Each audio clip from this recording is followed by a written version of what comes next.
अभी हम देखेंगे बीटा माइनस डी। ठीक है, बीटा माइनस डी के क्या है, जहाँ पर ऐसा एक डीके प्रोसेस, जिस प्रोसेस में एक इलेक्ट्रॉन रिलीज होता है। सेम प्रोसेस, जैसे एक्स मानता हूँ, ऊपर ए लिखता हूँ, नीचे जेड लिखता हूँ। ये अगर बीटा माइनस डी के फॉलो करता है तो एक इलेक्ट्रॉन रिलीज करेगा। यहाँ नीचे -1 लिखूंगा और ऊपर 0 लिखूंगा। ठीक है, ये तो पता है ना तुमको।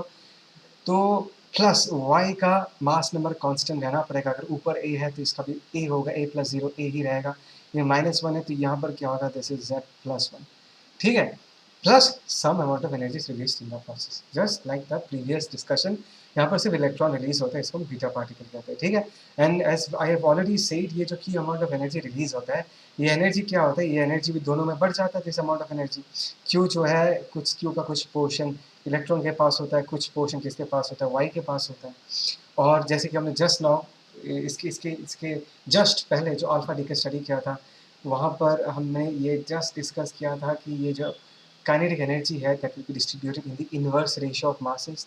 सो kinetic energy of the electron divided by kinetic energy of the Y वाला daughter nuclear will be equal to mass of Y वाला daughter nuclear divided by mass of electron. ये कहाँ से हमने डिराइव किया था, याद है तुमको? We have used the concept of conservation of what, linear momentum. वहाँ से ये रिलेशन आया था।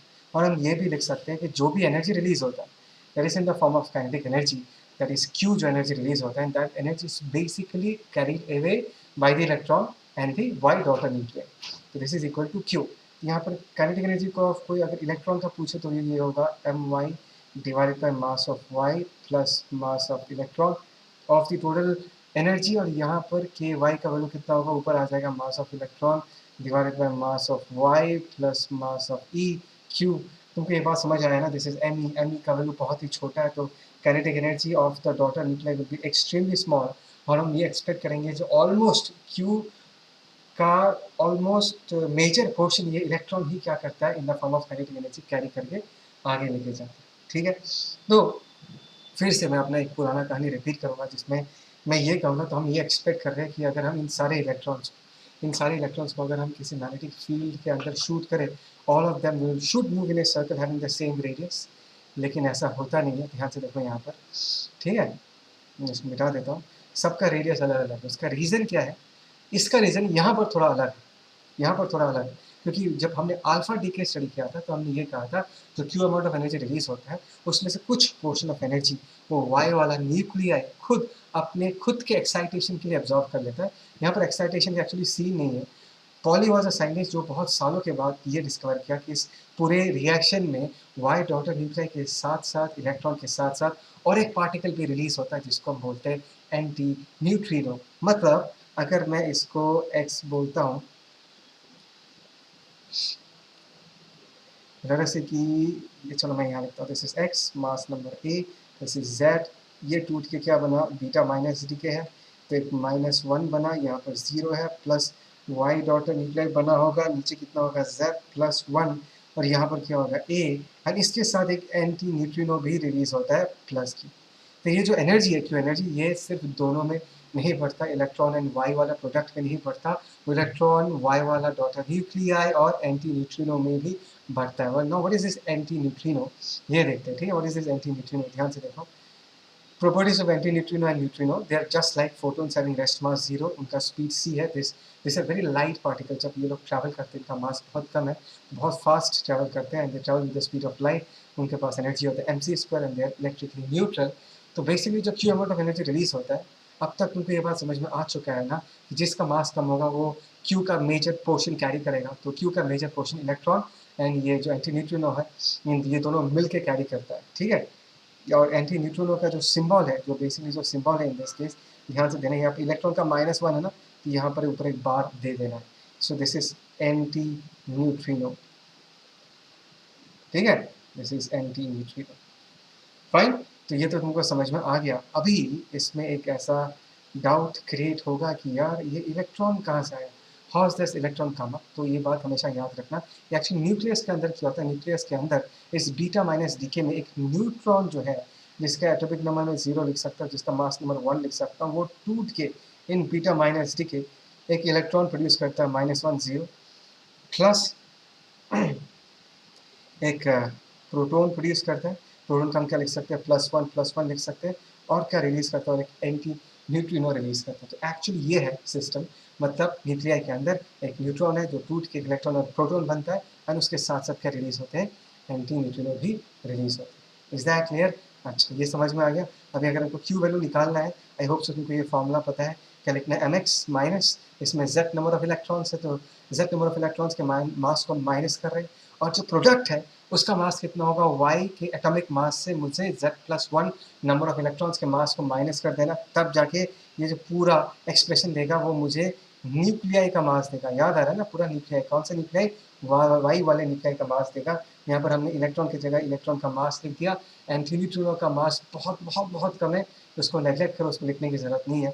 तो उसको अगर हम सिंप्लीफाई करते हैं तो हमको फाइनली क्या मिलेगा, mx minus my C square, मतलब जितने इलेक्ट्रॉन वाले मास है सारे के सारे इलेक्ट्रॉन वाले मास कैंसिल आउट हो जाते हैं, और बचता क्या है, सिर्फ mx minus my into C square. So this is the mass defect. C square के साथ मल्टीप्लाई करोगे तो तुमको ये पता चलेगा कि इस प्रोसेस में इतना एनर्जी रिलीज होता है, और ये एनर्जी कैरी कौन करता है, इलेक्ट्रॉन कैरी करता है, एंटी न्यूट्रिनो कैरी करता है, और वो जो डॉटर न्यूक्लियर वाई बना है, ये तीनों मिलकर इस क्यू अमाउंट ऑफ एनर्जी को इन the form of kinetic energy carry करता है। Is that clear? आगे बढ़े। नेक्स्ट हम देखेंगे beta plus D. Beta plus D के में रिलीज क्या होता है, एक पॉजिट्रॉन रिलीज होता है। क्या रिलीज होता है, पॉजिट्रॉन रिलीज होता है। इक्वेशन कैसे लिखोगे, इक्वेशन तो सिंपल है, x लिखो, ऊपर a है, z है, जब ये टूटेगा, दिस इज बेसिकली फॉरिंग एक बीटा प्लस डी के एक पॉजिट्रॉन, दिस इज +1, यहाँ पर हम 0 लिख सकते हैं। यहाँ पर हम क्या लिख सकते हैं, इन दिस केस एक y डॉटर न्यूक्लियाई बना होगा, दिस इज z-1, और यहाँ पर a लिख सकते हैं, and at the same time इस ये a, इसमें भी एक और एक पार्टिकल रिलीज होता है। इन दिस केस इस पार्टिकल को हम न्यूट्रिनो बोलते हैं, और q जो है वो तो energy release in the process, ये हो गया हमारा न्यूट्रिनो।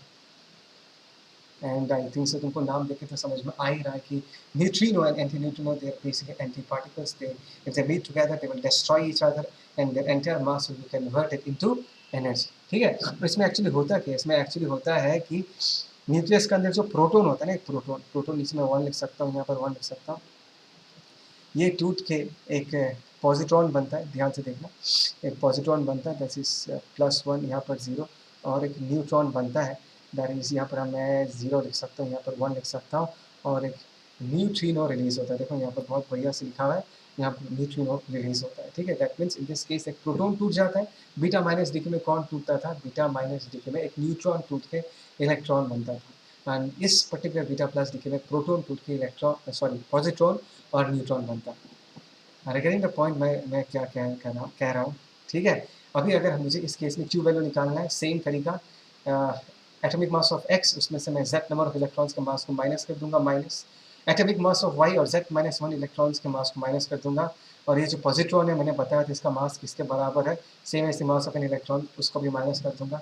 तो फाइनली सब कुछ माइनस करने के बाद यहाँ पर mx माइनस my और एक -2m बच जाता है। This is the first time जहाँ पर इलेक्ट्रॉन का मास बच जाता है कैलकुलेशन में। बाकी जितने सारे कैलकुलेशंस थे उसमें इलेक्ट्रॉन का मास बेसिकली कैंसिल आउट नहीं हो रहा। ठीक है, तो ट्वाइस एम ही है, सॉरी, बाकी जितने सारे, मैं थोड़ा डाइवर्ट हो गया, एक्चुअली बाकी जितने सारे कैलकुलेशन थे उसमें इलेक्ट्रॉन्स का मास कैंसिल आउट हो जाता है, यहाँ पर इलेक्ट्रॉन का मास बच जाता है। इसको तुम सी स्क्वायर के साथ मल्टीप्लाई करोगे तो तुमको अपना क्यू वैल्यू पता चल जाएगा। अभी हम थोड़ा न्यूक्लियर स्टेबिलिटी को लेकर डिस्कस करेंगे। न्यूक्लियर स्टेबिलिटी, एक डिस्कशन तो हमने बाइंडिंग एनर्जी की ट्रांसमिट किया था, ये वाला जो डिस्कशन कर रहे हैं ये हम न्यूक्लियस के स्टेबिलिटी के बारे में कमेंट करेंगे, looking at the number of neutrons and protons which is inside the nucleus. So देखो, वाई एक्सिस में हमने प्लॉट किया नंबर ऑफ न्यूट्रॉन्स, और एक्स एक्सिस में हमने प्लॉट किया नंबर ऑफ प्रोटॉन्स, और ये जो तुमको बोल्ड कर्व दिख रहा है, ये बोल्ड कर्व में जितने सारे न्यूक्लियाई लाई करता है, all of this nuclei are stable nuclei. बात समझ में आया, all of this nuclei stable nuclei. ये जो डॉटेड लाइन दिख रहा है, ये डॉटेड लाइन एक 45 डिग्री स्लोप बना रहा है, दैट मीन्स दिस लाइन के equation y equal to x होगा, मतलब इस लाइन में जितना न्यूक्लियाई लाई करता है उनका number of neutrons and protons का रेशियो क्या है इससे। अभी ये ग्राफ क्यों ज़रूरी है, इस ग्राफ से हम क्या कंक्लूड कर सकते हैं। देखो, the first thing that we can conclude from this graph is that, अगर मैं लाइटर न्यूक्लियाइज को देखो, ये लाइटर न्यूक्लियाइज जो है वो एक्चुअली इस डॉटेड लाइन पर लाइन कर रहा है, right. So in this lighter nuclear मैं ये कह पा रहा हूँ कि number of neutrons is actually equal to what, number of protons. In this case. तो ये देखा गया कि नेचर में जो लाइटर न्यूक्लियाई है जो कि स्टेबल होते हैं उसमें number of neutrons and protons का वैल्यू क्या होता है, सेम होता है। लेकिन as the size of the nuclei increases, as the number of proton increases, as the number of neutron increases, और ये वाले न्यूक्लियस को देखो तो यहाँ पर अगर मैं n by z का रेशियो देखूँ दैट इज 1.6, मतलब यहाँ पर मैं कह सकता हूँ कि n का वैल्यू वो z से क्या है, ज़्यादा है for heavier nuclei which are stable. समझ में आया, फॉर हेवियर न्यूक्लियाई जो नेचर में स्टेबल है। तो अगर मैं स्टेबल हेवियर न्यूक्लियाई को चेक करूँ, ऐसे न्यूक्लियाई में देखा जाता है कि neutrons, number of neutrons nucleus के अंदर जितने सारे न्यूट्रॉन्स होते हैं उनका नंबर ऑफ प्रोटॉन से ज़्यादा होता है। और इसके पीछे बहुत ऑब्वियस रीज़न है, मैं तुमको बताता हूँ रीज़न क्या है। जस्ट इमेजिन कि तुम्हारे पास एक बड़ा सा न्यूक्लियस है, इसमें कौन कौन रहता है, प्रोटॉन्स भी रहते हैं, न्यूट्रॉन्स भी रहते हैं। तो प्रोटॉन्स मैं ऐसे करके रिप्रेजेंट करता हूँ, है ना, एंड लेट अस से न्यूट्रॉन्स को मैं ऐसे करके रिप्रेजेंट करता हूँ, ठीक है। अभी एक बात को समझो, इस न्यूक्लियस को अनस्टेबल करने के लिए कौन रिस्पॉन्सिबल है, the electrostatic force of repulsion. You agree with this? एक न्यूक्लियस को अनस्टेबल कॉर्ड करना चाहते हैं, ये जो प्रोटॉन प्रोटॉन के बीच जो इलेक्ट्रोस्टैटिक रिपल्शन लग रहा है, ये न्यूक्लियस को तोड़ना चाहता है, डिस्टेबलाइज करना चाहता है। और इसको स्टेबलाइज करके करके कौन रखता है, स्टेबलाइज करके रखता है हमारा स्ट्रॉन्ग न्यूक्लियर फोर्स। क्या रख के रखता है, कौन स्टेबलाइज करके रखता है, स्ट्रॉन्ग न्यूक्लियर फोर्स स्टेबलाइज करके रखता है। अभी ध्यान से देखो, अभी अगर हमारे न्यूक्लियर को स्टेबल होना है तो स्ट्रॉन्ग न्यूक्लियर फोर्स, हमेशा याद रखना, स्ट्रॉन्ग न्यूक्लियर फोर्स को it has to be more than the electrostatic force of repulsion. बात समझ में आया? ठीक है, the strong nuclear force has to be stronger than the electrostatic force of repulsion, ठीक है, तब जाके न्यूक्लियर क्या होगा, स्टेबल होगा। अभी आइडिया ये है देखो कि अगर न्यूक्लियर का साइज इंक्रीज हो जाता है, if the size increases, try to understand, if the size increases तो क्या होगा, दो न्यूट्रॉन्स के बीच या दो न्यूक्लियॉन्स के बीच जो डिस्टेंस है वो रिलेटिवली बढ़ता जाए, राइट, दो न्यूक्लियॉन्स के बीच का डिस्टेंस बढ़ता जाए।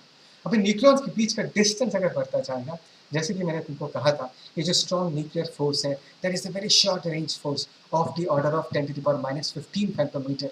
मतलब दो न्यूक्लियॉन्स के बीच का डिस्टेंस अगर ऑफ द ऑर्डर ऑफ 10⁻⁻15 फेम्टोमीटर्स होता है, तभी जाके ये फोर्स डोमिनेटिंग होता है, तभी जाके ये फोर्स एक्टिवेट होता है। बट एज बिकॉज न्यूक्लियर का साइज बढ़ रहा है तो न्यूक्लियॉन्स के बीच का डिस्टेंस बढ़ रहा है, तो ये स्ट्रॉन्ग न्यूक्लियर फोर्स उतना डोमिनेटिंग नहीं हो पा रहा, बिकॉज डिस्टेंस बढ़ने से ये स्ट्रॉन्ग न्यूक्लियर फोर्स बहुत जल्दी डिक्रीज होता है। तो न्यूक्लियस का साइज बढ़ने के साथ साथ ये जो इलेक्ट्रोस्टैटिक फोर्स ऑफ रिपल्शन है वो लेकिन इंक्रीज होते जाता है, because electrostatic force of repulsion, याद रखना, this is a long range force. तो लॉन्ग रेंज फोर्स मतलब ये बहुत लंबे डिस्टेंसेस तक एक्ट कर सकता है और उसका बल उतना डिमिनिश नहीं होता। तो देखा जाए अगर न्यूक्लियर का साइज इंक्रीज हो रहा है तो नो डाउट न्यूक्लियर फोर्स तो इंक्रीज हो रहा है, थोड़ा बहुत इंक्रीज हो रहा है, इलेक्ट्रोस्टैटिक फोर्स ऑफ रिपल्शन भी इंक्रीज हो रहा है। लेकिन इलेक्ट्रोस्टैटिक फोर्स ऑफ रिपल्शन का इंक्रीमेंट जिस रेट से वो इंक्रीज हो रहा है वो ज़्यादा है as compared to strong nuclear force. बात समझ में आ रहा है मैं क्या कह रहा हूँ?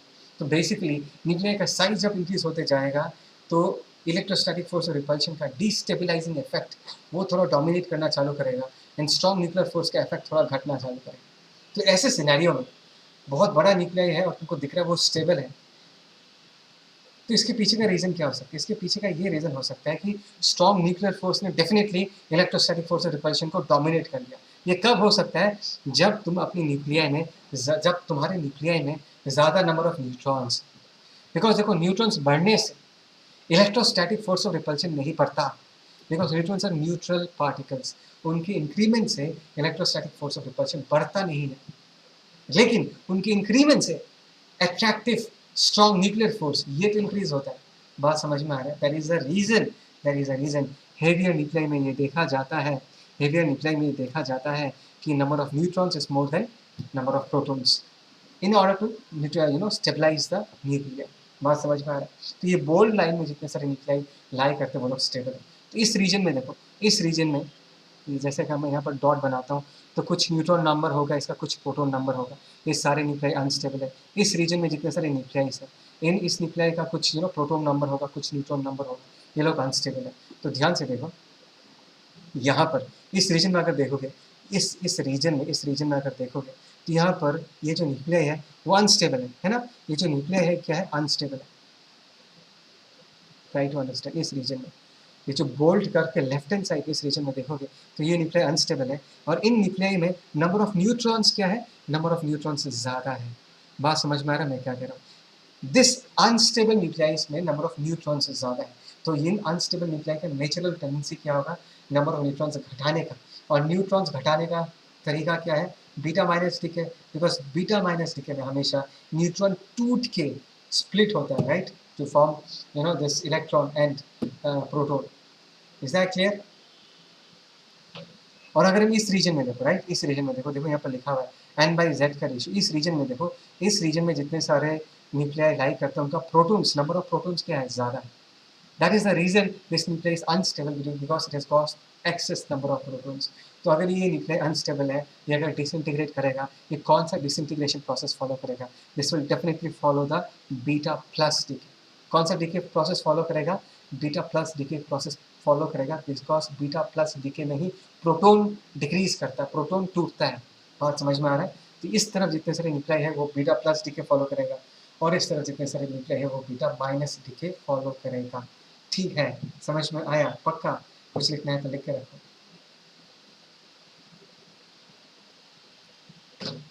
हमने ये सीखा कि न्यूक्लियाई अगर अनस्टेबल है तो डिके करता है, डिसइंटीग्रेट करता है। अभी बारी है कि इस कंसेप्ट को क्वांटिटेटिवली स्टडी करें कि अगर डिके होता तो कितना डिके कर जाएगा, कितना टाइम लगेगा इतने अमाउंट ऑफ सैंपल को डिके करने के लिए, राइट। सो इसको पढ़ने के लिए वी यूज स्टैटिस्टिक्स। यहाँ पर लिखा हुआ radio active decay statistical law. मैंने क्यों कहा कि स्टैटिस्टिक्स यूज़ किया जाता है, देखो अगर तुम्हारे पास एक सैंपल है, लेट्स से तुम्हारे पास एक बैग है, और लेट्स से बैग में बहुत सारा न्यूक्लियाई, बहुत सारा न्यूक्लियाई है, ठीक है ना, lot of nuclides, unstable nuclides, all of them are active nuclides. Active का मतलब क्या है, अगर मैं एक्टिव वाला वर्ड यूज़ करता हूँ तो तुमको ये समझ में आएगा कि भाई साहब ये जो न्यूक्लियाई है वो अनस्टेबल है, ये डिसइंटीग्रेट करेगा। अभी इतने सारे न्यूक्लियाई में से सबसे पहले कौन सा न्यूक्लियाई डिसइंटीग्रेट करेगा ये बताना इम्पॉसिबल है। बात समझ आ रहा है मैं क्या कह रहा हूँ?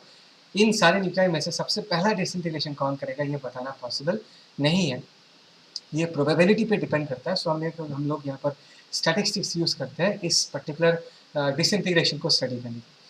जैसे कि ये कहा जाता है कि इफ आई से कि यहाँ पर N number of active nuclei है। एक्टिव न्यूक्लियाई मतलब अनस्टेबल न्यूक्लियाई। अभी कितना डिके करेगा पर सेकेंड वो डिपेंड करेगा कि ये कितना ज़्यादा एक्टिव है। जितना ज़्यादा अनस्टेबल न्यूक्लियाई होगा उतना ज़्यादा डिसइंटीग्रेट होगा। तो हम ये कह सकते हैं कि rate of disintegration dN/dt should be proportional to minus n। ऐसा कह सकते हो, n is the number of active nuclei present at that point of time। अच्छा, what is dN/dt? n हो गया number of active nuclei present at that point of time, t हो गया time। तो इसका मतलब है number of nuclei which is disintegrating per unit time। मतलब पर सेकेंड कितना न्यूक्लियाई, कितना अनस्टेबल न्यूक्लियाई डिसइंटीग्रेट कर जाएगा। और वो किस पे डिपेंड करेगा, वो उस सैंपल पे कितना सारा एक्टिव न्यूक्लियाई है उस पर डिपेंड करेगा। जितना ज़्यादा एक्टिव न्यूक्लियाई होगा उतना ज़्यादा डिसइंटीग्रेशन होगा। माइनस साइन जो दिया, माइनस साइन इस चीज़ को बताने के लिए दिया, ये जो n का वैल्यू है, ये जो n का वैल्यू है, this value is going to decrease with time. ठीक है, सो हमने ये चीज़ पहले भी सीखा था कि अगर ये क्वांटिटी डिक्रीज करता है तो इसका वैल्यू हम माइनस में लिखते हैं। ठीक है, तो अभी अगर मैं इस एक्सप्रेशन में इस प्रोपोर्शनलिटी साइन को हटा दूँ तो dN/dt को हम देखते हैं minus lambda n, and lambda is a constant. इसको हम क्या बुलाते हैं, we call this constant as decay constant. बात को समझो, और इस n जो है active nuclei present, and dN/dt क्या है, ये हो गया रेट ऑफ डिसइंटीग्रेशन। ये क्या हो गया, this is rate of disintegration. अच्छा, ये जो लैम्डा है, लैम्डा क्या है, लैम्डा को हम डीके कांस्टेंट कहते हैं। इट्स बेसिकली डिपेंड्स कि उस सैंपल में कौन सा न्यूक्लियाई प्रेजेंट है। अलग अलग सैंपल का, अलग अलग नेचर ऑफ न्यूक्लियाई का लैम्डा का वैल्यू क्या होगा, अलग अलग होगा। Lambda is basically constant,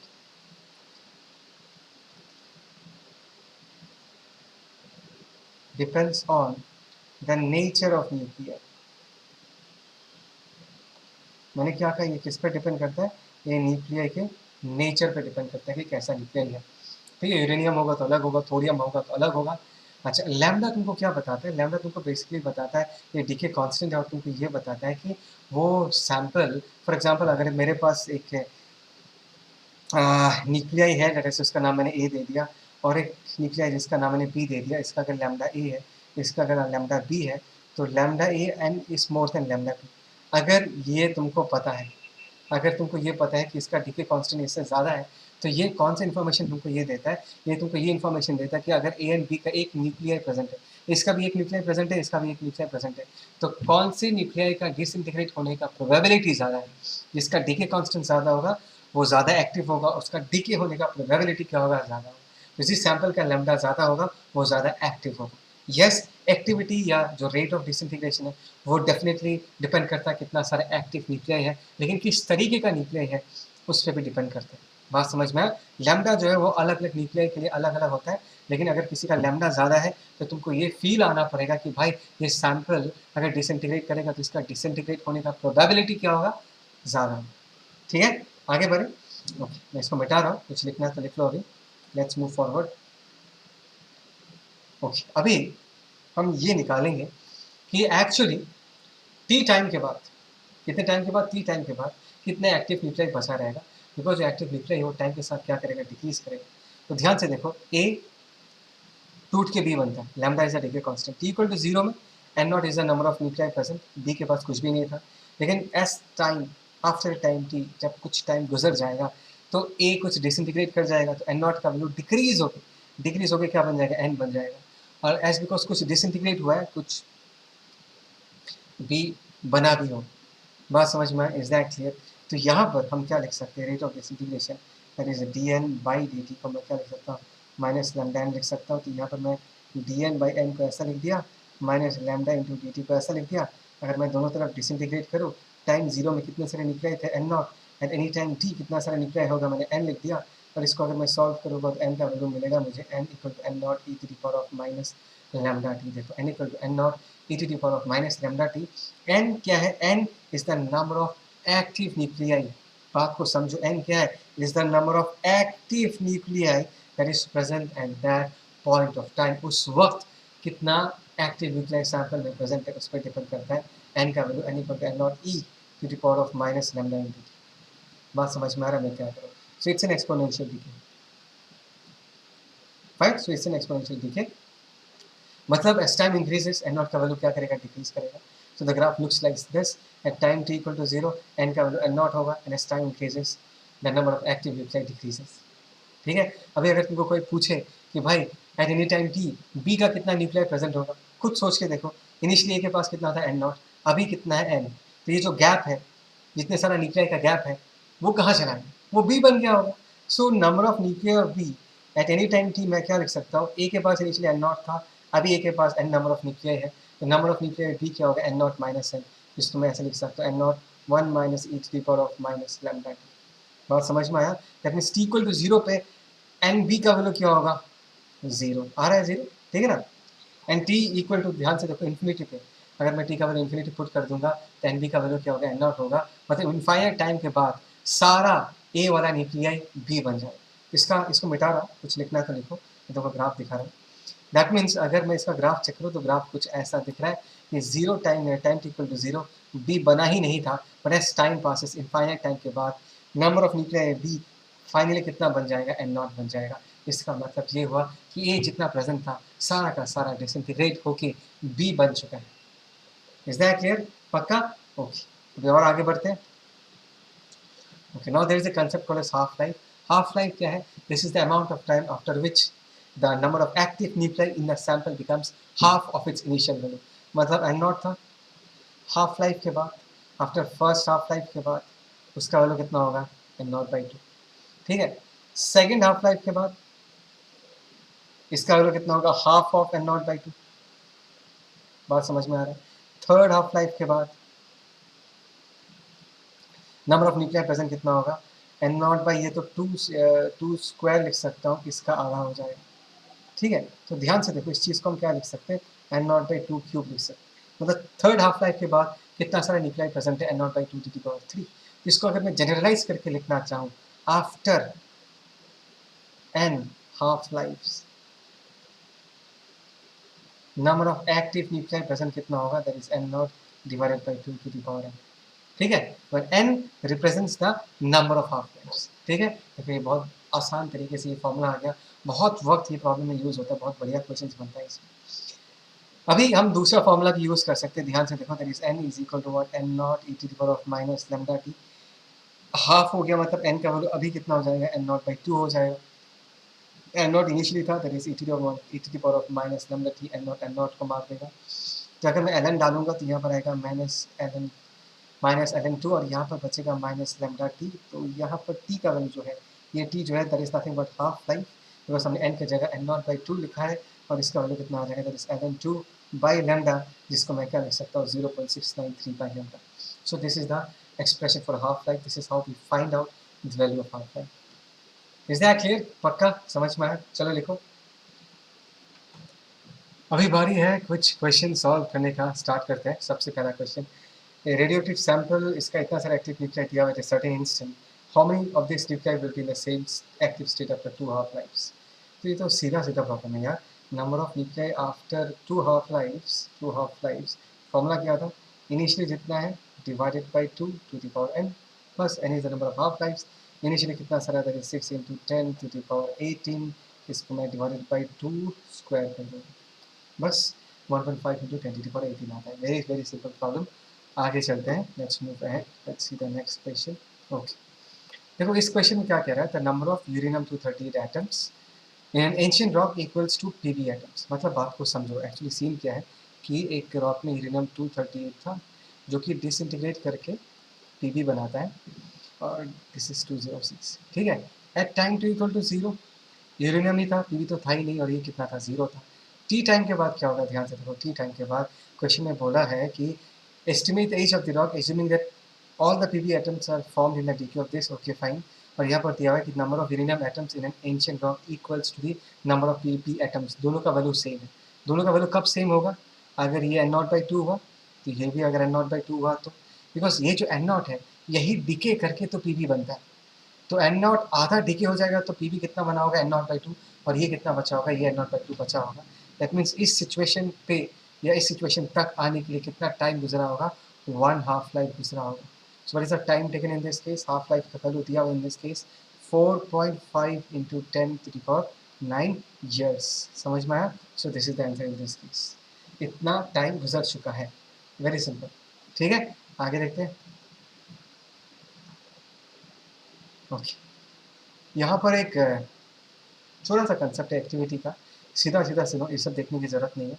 activity is nothing but rate of disintegration, that is minus d N by D t, बस इतना याद रखना, minus d N by D t ही है। और इसको हम क्या लिख सकते हैं, d N by D T को हम क्या लिख सकते हैं, minus lambda N, minus minus plus हो जाएगा, तो this is lambda N.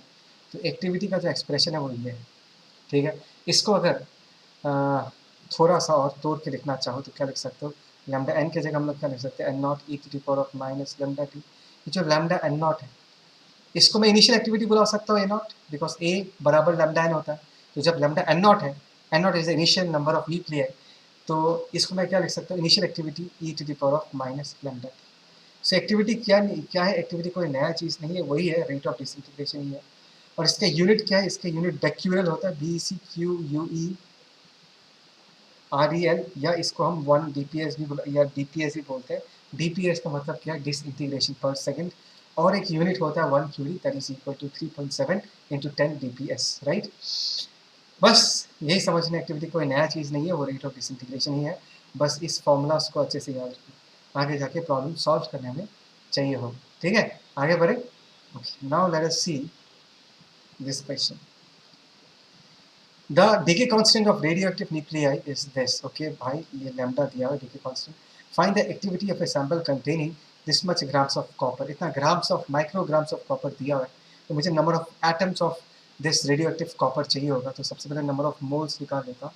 moles से हम atoms निकालेंगे। moles क्या होता है, given mass by molar mass। given mass कितना है, 1 म्यू जी, और इसका मोलर मास कितना है, ध्यान से देखो 63.5 ग्राम पर मोल। ठीक है, तो ये हो जाएगा नंबर ऑफ मोल्स। तो इस 1 न्यूजी ग्राम में कितना सारा एटम्स है, नंबर ऑफ एटम्स अगर हम निकालना चाहें तो मुझे नंबर ऑफ मोल्स को सिर्फ किससे मल्टीप्लाई करना है, एवोगाड्रोस नंबर से मल्टीप्लाई कर देना है। तो हम क्या लिख सकते हैं, 1 म्यू जी डिवाइडेड बाई 63.5 और एवोगाड्रोस नंबर से अगर हम मल्टीप्लाई कर दें इंटू 10⁻23 तो मुझे नंबर ऑफ एटम्स पता चल जाएगा। तो पूछा क्या एक्टिविटी, सिंपल से एक्टिविटी क्या होगा, लैम्डा का वैल्यू पुट करता हूँ, that is 1.516 into 10⁻⁻5 into number of atoms की जगह मैं ये पुट कर दूंगा, तो मुझे एक्टिविटी पता चल जाएगा। Very very simple, straight forward, समझ में आया? ओके, फिर आगे बढ़ते हैं, लेट्स मूव अहेड। मिटा रहा हूँ, कुछ लिखना है तो लिख सकते हो। ओके, आगे चलते हैं। हाँ, ये बात याद रखना, न्यूक्लियाई का रिलेशन क्या था, n equal to N nought by 2⁻n था, तो एक्टिविटी का भी यही रिलेशन है, a equal to N nought by 2⁻n। ठीक है, आफ्टर n हाफ लाइफ कितना एक्टिविटी होगा, दिस इज द एक्सप्रेशन, तुमको ये बता देगा। ठीक है, जैसे कि इस क्वेश्चन में देख सकते हैं, the half life of a radioactive sample is 20 hours, what fraction of the original activity will be after 40 hours, मतलब 2 हाफ लाइफ जा चुके हैं, तो एक्टिविटी क्या है, ए जो अभी का एक्टिविटी होगा that is initial activity divided by 2 to the power of number of half life कितना होगा स्क्वायर, तो that is A nought by 4। तो अभी का एक्टिविटी क्या है, 4 times less than the initial activity, मतलब सैंपल जब time T nought T equal to 0 पे जितना एक्टिविटी था उसे 4 टाइम्स डिक्रीज हो चुका है अभी का एक्टिविटी। ठीक है, ओके, आगे चलते हैं, लेट्स सी। ओके, ये मैं डिराइव नहीं करूँगा, बस बता के रख रहा हूँ।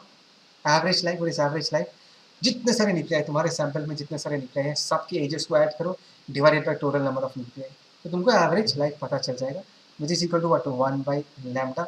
बहुत ज़रूरी है, this is T average, T half क्या था, ln 2 बाई लैम्डा, याद रखना, लेकिन इन दोनों रिलेशंस को, बहुत ही ज़्यादा इंपॉर्टेंट रिलेशन है। ओके, अच्छा, इस क्वेश्चन को देखते क्या है।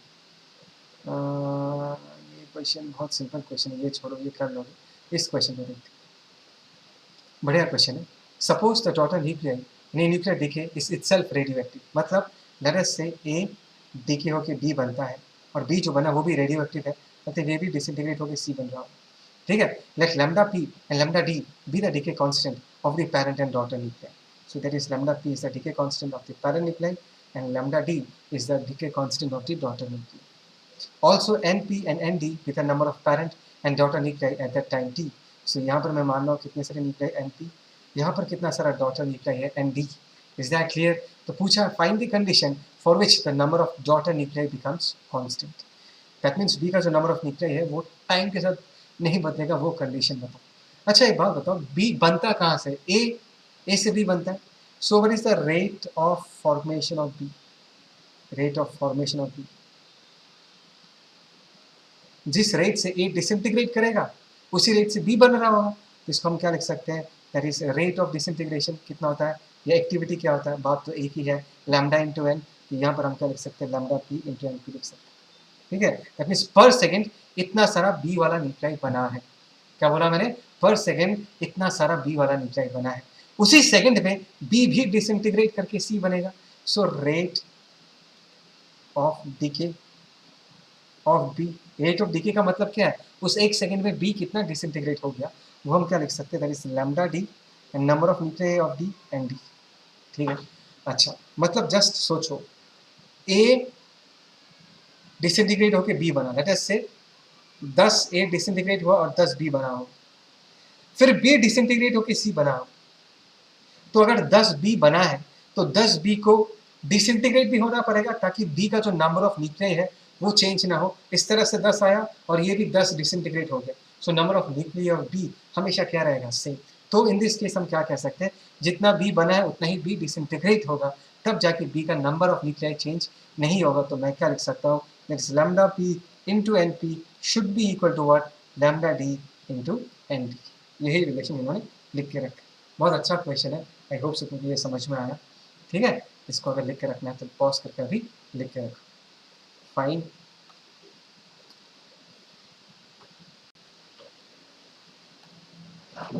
ए रेडियो एक्टिव न्यूक्लियस, ध्यान से देखो, एक ये लेता हूँ, a radioactive nucleus can decay by 2 different process, बढ़िया, X can decay by 2 different process, X टूट के पी बन सकता है और एक्स टूट के क्यू भी बन सकता है, एंड दोनों का डीके कांस्टेंट, एक का मैं λ1 मानता हूँ, एक का मैं λ2 मानता हूँ, और इसका हाफ लाइफ दिया हुआ है, दिस इज T1, इसका हाफ लाइफ दिया हुआ है, T2 दिया हुआ है। तो पूछा है show that the effective half life कितना है न्यूक्लियस का, मतलब इस पूरे प्रोसेस का इफेक्टिव हाफ लाइफ पूछा है। It's very simple, it's not that difficult. अच्छा, अभी what is the probability, what is the probability ताकि x डीके करके p बनाए इन dt time. So probability of x becoming p in dt time, मैं क्या लिख सकता हूँ इसको, λ1 इंटू dt लिख सकता हूँ, ठीक है। Probability of y, sorry x becoming q in dt time, हम क्या लिख सकते हैं, दैट इज λ2 इंटू dt, ठीक है। So what is the probability of x decaying either to p और q। प्रोबेबिलिटी में आइदर टू p और q करने से हम क्या करते हैं, दोनों प्रोबेबिलिटीज को ऐड कर देते हैं। तो इफेक्टिवली मैं क्या कर सकता हूँ, उनका जो कंबाइंड प्रोबेबिलिटी है वो मैं क्या लिख सकता हूँ, λ1 into d t plus λ2 into d t, this is the combined probability. तो अगर मुझे इफेक्टिव हाफ लाइफ चाहिए, मतलब पहले सोचो कि अगर मुझे इसका इफेक्टिव डीके कांस्टेंट पता है, फॉर एग्जांपल इन दोनों प्रोसेस का अगर मैं इफेक्टिव डीके कांस्टेंट को लैम्डा मान लेता हूँ, तो dt टाइम में x का डीके होने का प्रोबेबिलिटी हम क्या लिख सकते हैं, लैम्डा इंटू dt लिख सकते हैं। मतलब दो तरफ से डीके नहीं होगी। अगर इसी प्रोसेस को सिर्फ एक ही तरीके से डीके करना पड़ता, सिर्फ एक प्रोसेस होता तो उसका डीके कांस्टेंट कितना लिख सकते थे, हम लैम्डा लिख सकते थे। तो हम ऐसा रिलेशन लिख सकते हैं कि lambda in this case decay constant हम क्या लिख सकते हैं, λ1 प्लस λ2। कभी भी एग्जाम में तुमको पूछे कि दो प्रोसेस है उसका इफेक्टिव डीके कांस्टेंट चाहिए, तुमको क्या करना चाहिए, हर एक डीके कांस्टेंट को सिर्फ ऐड कर देना है, λ1 प्लस λ2, ठीक है। अच्छा, लैम्डा अगर हमको पता है तो लैम्डा को हम क्या लिख सकते हैं, ln2, लैम्डा को हम लिख सकते हैं ln2 by time, that is half life. ln2 cancel out हो जाएगा, यहाँ पर क्या होगा 1 by T, that is equal to 1 by t1 plus 1 by t2, where t1 and t2 are the half lives for the process p and q and t is the effective half life। so ऐसे करके निकालना है, ठीक है, simple. चलो आगे बढ़ते हैं, इसको मिटा रहा हूँ, लेट्स मूव फॉरवर्ड। हाँ, ये क्वेश्चन अच्छा क्वेश्चन है।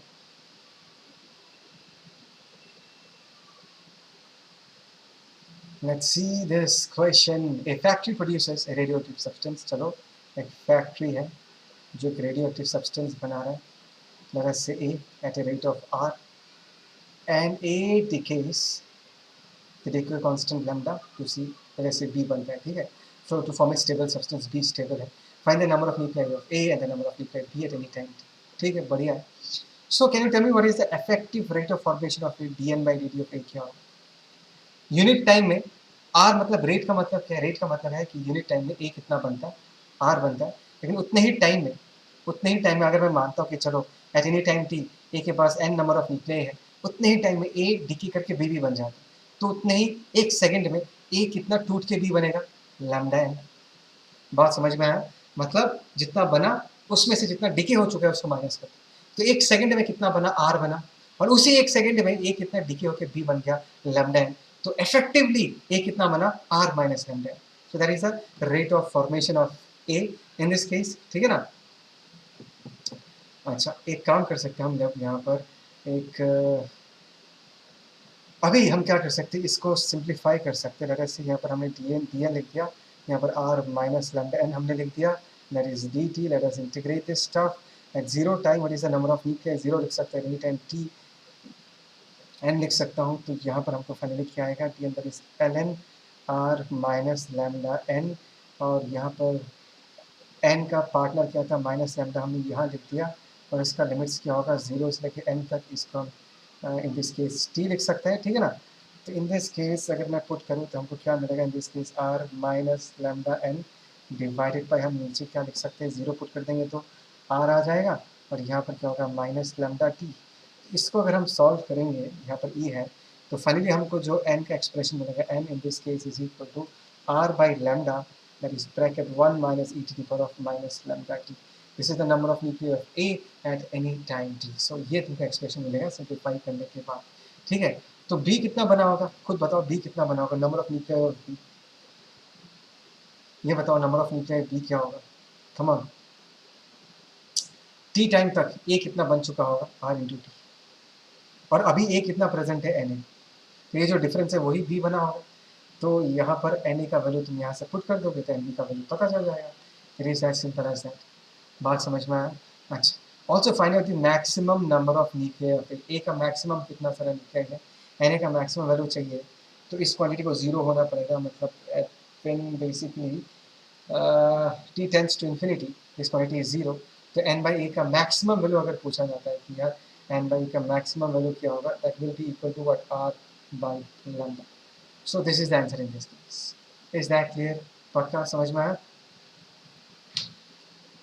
तो मैं ना अपना वीडियो यहाँ पर ही कंक्लूड करूँगा। इसके बाद और एक टॉपिक आता है फिशन और फ्यूजन। उसका बेसिक आइडिया तो मैंने तुमको दिया है, and fission fusion basically theoretical idea है, वो मैं एक्सपेक्ट करता हूँ कि तुम खुद देख लेना, because it's very simple. If you have any doubts please feel free to comment, I will get back to you. And yes fine, so this is done. मैं फिर से कह रहा हूँ, please like share and subscribe, and most importantly please share the channel with your friends, share this videos with your friends, because मैं जितना ज़्यादा हो सके उतने ज़्यादा स्टूडेंट्स को पहुँचना चाहूँगा। ठीक है, thank you, take care, bye.